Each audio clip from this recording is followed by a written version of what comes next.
She hadn't spoken to me for an entire month. No calls, no texts, no signs of life. Just a woman moving through the same house as me like a silent shadow. For 30 long days, I lived beside someone who felt more like a ghost than a partner. And then, just as abruptly as she vanished, she stepped into the doorway one evening, smiling like nothing had happened. "See? Lesson learned," she said lightly, as if a month of emotional abandonment were some harmless experiment. I met her gaze, calm and steady. "Lesson learned," I repeated, and walked past her without another word. Not out of anger, not out of pettiness, out of clarity. Because a person's true nature is revealed when they think you aren't watching. And for 30 days, she had shown me exactly who she was. My name is Mark, and I've always prided myself on being patient. Patient in love, patient in conflict, patient in life. But patience is not submission. It's not permission for someone to treat you like you don't exist. For 3 years, I built a life with Sarah. We shared laughter, intimacy, plans for future, or so I believed. But slowly, something shifted. Her affection grew colder. Her attention wandered. The light in her eyes faded whenever she looked at me.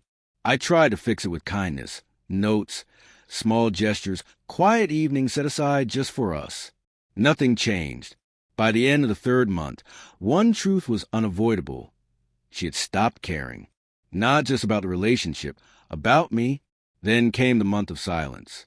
A silence so absolute it demanded to be taken seriously. That night, after she reappeared, I didn't confront her. I just sat in the living room, letting the quiet settle between us. She hovered nearby, waiting for a reaction she no longer deserved. But I had already learned the only lesson I needed. Silence is weight, and inside that weight, truth rises to the surface. Over the next few days, her behavior shifted. Suddenly, she was laughing too hard at things I said, leaning in too close, offering explanations that felt rehearsed. I was just busy. I needed space. I had a lot on my mind. But I had seen the signs. The late-night messages she never mentioned. The last-minute plan she conveniently forgot to tell me about. The way she had quietly abandoned every shared responsibility in the house. Neglect isn't accidental. It's a habit, one she had gotten comfortable with. And instead of confronting her, I simply watched. Calm, composed, observant. She tried to provoke emotion, anger, guilt, anything that would pull me back into the old dynamic where she held control. But I didn't bite. One morning, she brushed past me in the kitchen and said softly, "I really missed you." I looked her in the eyes. "I noticed," I said. Nothing more. She wanted reassurance. I offered reality. By midweek, the cracks in her confidence were showing. She was suddenly interested in my plans, my friends, even my schedule at work. Every question was an attempt to gauge how much control she still had. But the truth was simple. The version of me she once took for granted was gone. The balance had shifted, and she felt it. By the weekend, she tried another tactic. "Let's go out tonight," she suggested, casual, almost playful, like she was resetting a forgotten routine. "Not tonight," I said evenly. No excuses. No softening the blow. The shock on her face was small but unmistakable.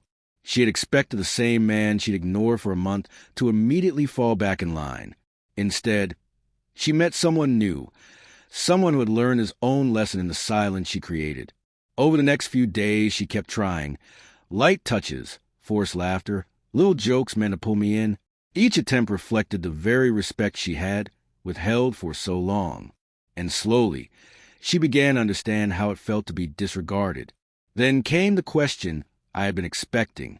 One evening, voice careful, she asked, "Are we okay now?" I looked at her, composed and certain. "We're only okay when respect is mutual," I said. "Everything else is just noise." And finally, she understood. The lesson she thought she had taught me wasn't the one that stuck. The real lesson was hers to learn. Because love without respect is just convenience. And forgiveness isn't a default setting. Neglect has consequences. That night, sitting alone in the quiet living room, I thought back on the months she disappeared and the weeks that followed. The silence had been painful, yes, but it had also been clarifying. Respect cannot be demanded. It must be given, maintained, and protected. And once it's lost, it doesn't return just because someone decides to come back. She returned to the same house, but not to the same man. And that change was permanent.